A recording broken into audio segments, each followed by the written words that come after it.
Hello, everyone. Welcome to the unit on good research questions.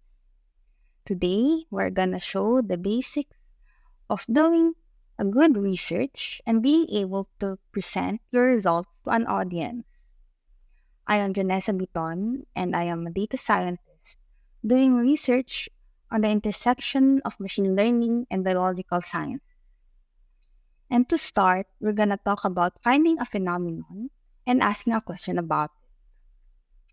So, to begin your research, you can choose for a phenomenon to study among many different phenomena that you are interested in. It could be something that has already been observed. For instance, the temperature of the earth, a pattern of wind or ocean circulation, or the behavior of a particular storm. So from this phenomenon, we are gonna derive a question which should help us in our research. So, in this particular tutorial, we're going to use the temperature of the Earth as an example of a phenomenon to show how to derive a good research question.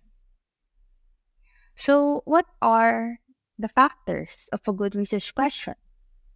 First, it should be narrow in scope. Why? It is because broad questions can't be answered by a single study. So they will require many different studies, many different methods, and many different techniques. And it will be too long for you to finish. But by narrowing the scope of the question, you can set a clearer, more attainable, and more measurable goal. An example of our first question would be, what determines the climate of the planet? Here, climate can refer to many different things, such as the temperature or the movement of the wind. We can improve this question by asking instead, what determines the temperature of the planet? So here we have chosen one of the factors, which is temperature, to narrow the scope of the study. Next, a good research question should have a focus on a specific aspect. It is because scientific progress relies on clarity.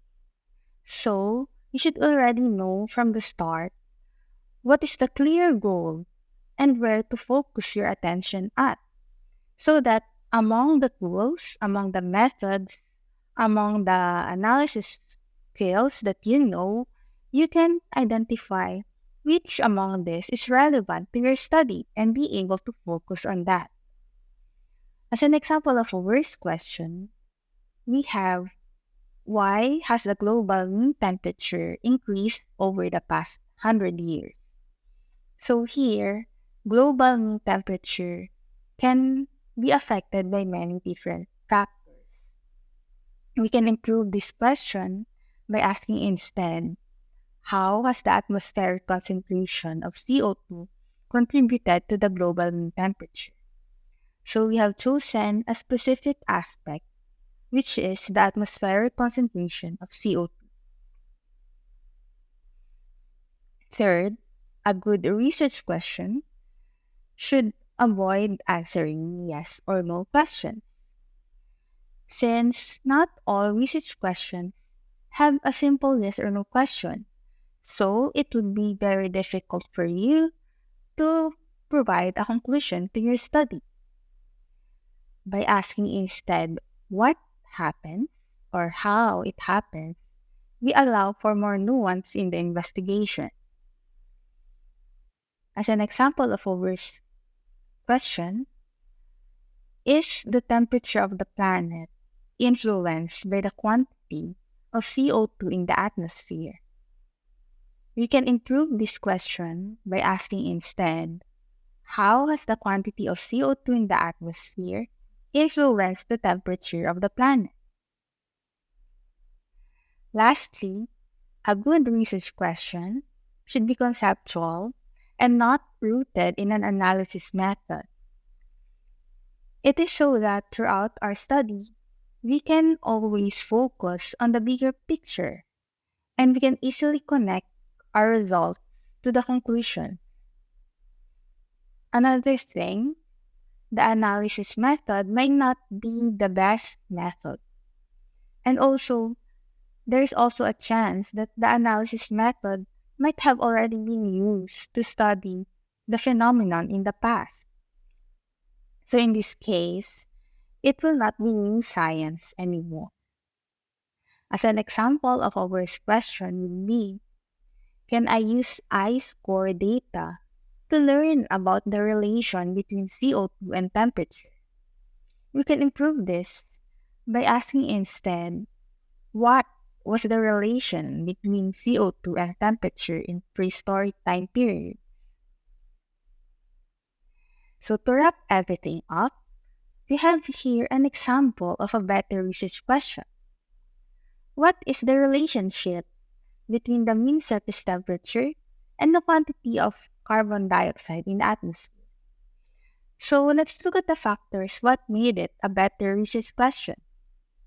First, since we have the mean surface temperature, we have already narrowed the focus on an aspect of climate.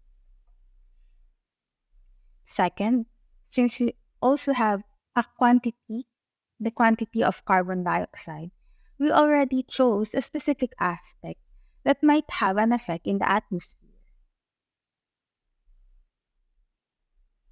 Third, this is not a yes or no question. And lastly, we are not limiting our study to be dependent on a particular dataset or an analysis method. So those are the factors that you can use to construct your good research question. And for the next part, we're going to talk about the literature review.